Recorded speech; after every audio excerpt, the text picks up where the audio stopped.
Hi all, Bill Greenberg with PhoneScholar.com. Today is Friday, July 2nd, 2010, and I have to apologize. I've been real out of it the last couple of days. I have some kind of viral infection or something. I don't want to go way into it. But I haven't been able to do the videos for the last couple of days, so I'm a little bit behind the times. I'll try to catch up, try to do a few this weekend, excuse me. Still having some after effects. Hopefully I'll get over this real soon. But I'll tell you, I'm out of it for 2 days and the world goes nuts. I mean, Apple is putting out statements about their antennas, about algorithms and stuff like that, and lawsuits, and the kin is killed, and the sidekick is killed, and all kinds of stuff. So here we go. Today's all about the Apple iPhone 4 and all the stuff that's going on with a couple of category things. But we'll go into that other stuff over the weekend. But here we go. On the website today, and the first article I have is Apple blames faulty formula for iPhone 4 problems. Holy crap. And I had to actually write this down, and I'm going to read it just because it's so ridiculous. I put just to be more ridiculous, I put the picture of Steve Jobs holding the white iPhone, which is obviously not available. So the whole thing is just getting absolutely nuts. But in full, the most important note in the letter is as follows. Upon investigation, we were stunned to find that the formula we use to calculate how many bars of signal strength to display is totally wrong.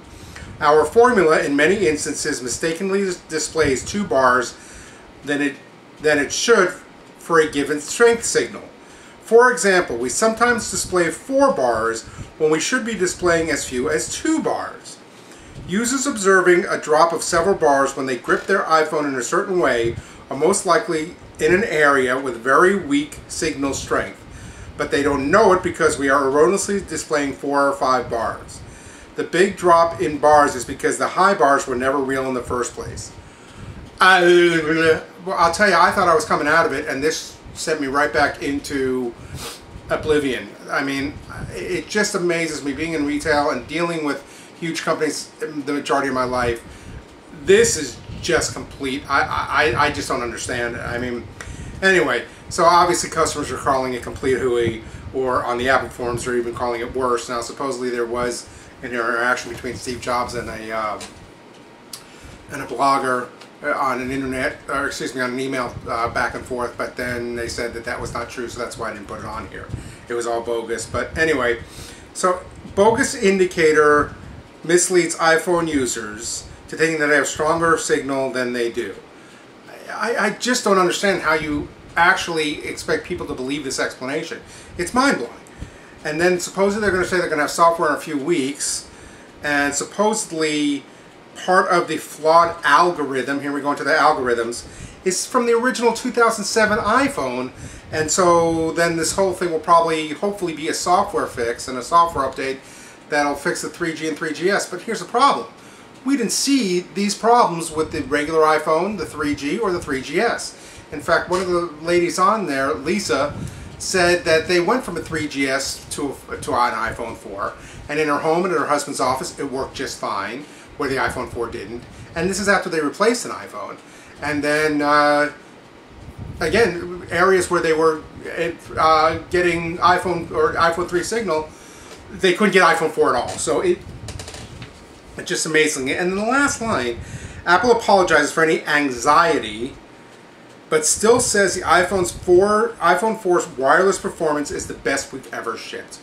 So I don't know if these guys are really just song and dancing it. I mean, you'd think that these lawyers are getting paid enough to spin this a little bit better, but wow, this one just goes beyond anything that I can even think of. I mean, if this was a lady being picked up in a bar, they'd be slapped in the face by now. Actually, no, they wouldn't. They'd be laughed at and walked away. So, on top of this now, Apple AT&T sued over iPhone 4 antenna problems, which, well, that's the next progression, is people get upset and so they just sue. And while I'm saying that iPhone 4 should be blamed for something, and excuse me, Apple should be blamed for something, I don't think lawsuits are the way, and the fact that, unfortunately, when I was with Circuit City and with Verizon, I had to deal with a number of lawsuits as a manager. That was part of my job.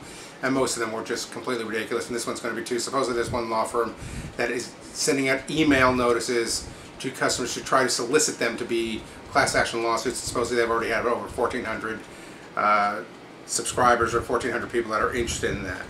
So this started out with two Maryland residents, Kevin McCaffrey and Linda Rinn. They seek, get this, compensatory and punitive damages, who knows how much, probably $8 million, who knows. And that Apple will be banned from selling more iPhone 4s until the problem's fixed. Now, if you sue Apple and stop them from selling iPhone 4 until it's fixed, I'll agree with that. I'll go along with that. I think that's cool. But to get money out of it, I mean, and part of the problem was the lawyers are saying that they couldn't return the phones without significant restocking fees. Well, to be honest with you, it's a 10% restocking fee.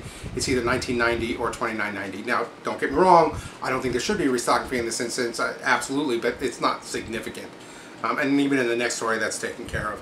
So it just absolutely, the whole thing just amazes me is one person does something wrong, or one company does something wrong, and somebody else compounds it with doing something else wrong, and it just, I just don't get it. Where are we going? And so the next story, iPhone 4 antenna woes prompt Apple to dump return fee. Okay, finally, they do something that makes sense. They dump sorry, that's my phone. They dump the iPhone 4 fee for return. So if you have an iPhone 4 and you absolutely don't want to deal with this and you don't want to stick it out and you want to return your phone within 30 days, you get a full refund. You don't have to pay the restocking fee. So if that's something that you want to do, go ahead and take care of that and you'll get a full refund, no questions asked. So at least that's one step in the right direction. Now, before all this started, I actually had a story a couple of days ago that I put into the system. That rumor, Apple releases ISO 4.01 next week. So they were already releasing a new software download, which is not unusual. And when all the other iPhones came out, they came out within a certain relatively short period of time with patches and everything, and that always happens with all the phones. Now, supposedly, this patch may fix the antenna problem, although I don't know if this is actually going to be one, because in the other story it said it's going to be a few weeks.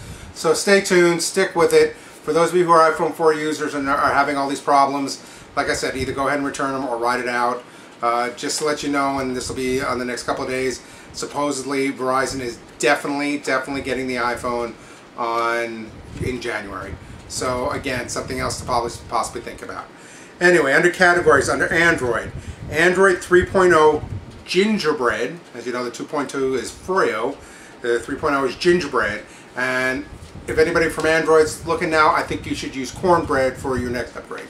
My opinion. I happen to like cornbread. So Element leaked. So supposedly it's going to be released on October 15th or 16th. The whole concept behind it, it's going to be for very specific high-end, super high-end Android phones, because the video requirements are going to be huge. So supposedly the screens are going to be amazing. They didn't specifically say which phones. I mean, but again, here's another crazy thing. They're barely getting out the 2.2, and now they're saying they're releasing the 3 in 3 months, 4 months. No, 3 months. We're into July, right? So 3 months. And then they're saying they're going to have the software out, but the handsets that are available for this aren't going to be ready till the the Christmas selling season, so the holiday season.